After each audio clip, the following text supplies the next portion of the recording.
Telangana real hero Revanth Reddy నిన్న BRS నాయకులు చెప్పినట్టుగా కేసీఆర్ కాదు. ఎందుకంటే తెలంగాణ రాష్ట్రం వచ్చిన తరువాత 10 సంవత్సరాలు ముఖ్యమంత్రిగా ఉన్న కేసీఆర్ గారు చేయలేనటువంటి పనులన్నీ ఒక్క సంవత్సరంలో రేవంత్ రెడ్డి గారు చేసి ప్రజల్ని మెప్పించారు. కాబట్టి తెలంగాణ ప్రజలంతా రేవంత్ రెడ్డి రియల్ హీరో అని గుర్తించి ఆయన్ని ప్రేమిస్తున్నారు. ఎందుకు రేవంత్ రెడ్డి రియల్ హీరో? ఆయన భారతదేశం మొత్తంలో ఏ రాష్ట్రంలో జరగని విధంగా తెలంగాణ రాష్ట్రంలో 1,00,000 మంది ప్రభుత్వ అధికారులను పెట్టి తెలంగాణలో కులగణన చేసి బీసీ రిజర్వేషన్ పెంచే కార్యక్రమాన్ని తీసుకున్నాడు. ఇది ఏ రాష్ట్రంలో కూడా జరగలేదు. అంతేకాకుండా 56 ఇంటిగ్రేటెడ్ రెసిడెన్షియల్ స్కూల్స్ కి శాంక్షన్ చేశాడు. ఒక్కొక్క స్కూలుకి 200 కోట్ల రూపాయలు. ఒక్కొక్క స్కూలు 25 ఎకరాల్లో కడతారు. ప్రపంచ స్థాయి ఎడ్యుకేషన్, ప్రపంచ స్థాయి భోజనం, ప్రపంచ స్థాయి ఆటలు ఆ 25 ఎకరాల్లో ఏర్పాటు చేస్తున్నారు.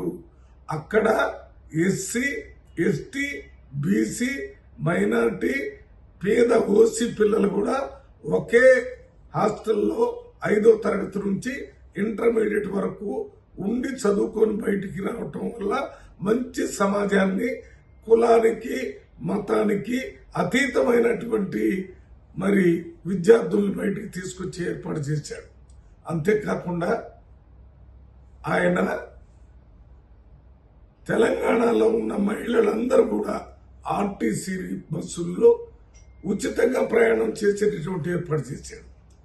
50,000 ఉద్యోగాల కంటే ఎక్కువ ఉద్యోగాలు ఎక్కడ ఇబ్బంది లేకుండా నిరుద్యోగులకు ఇవ్వటం జరిగింది. ప్రతి సంవత్సరం క్యాలెండర్ డిక్లేర్ చేసి ఉద్యోగాలను రెగ్యులర్ గా చేస్తారని ప్రకటించి అమలు చేయబోతున్నారు. ఇది కాకుండా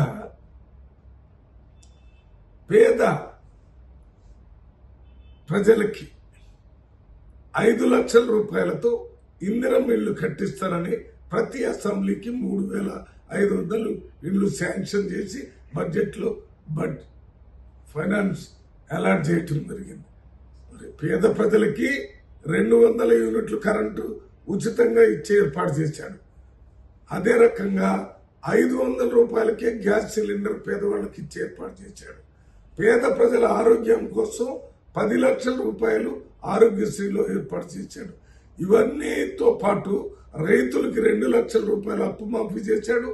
రైతు భరోసా కింద ఎకరానికి 12,000 రూపాయలు ఇస్తున్నాడు. పేద నిరుపేదలకి సంవత్సరానికి 12,000 రూపాయలు ఇస్తున్నాడు.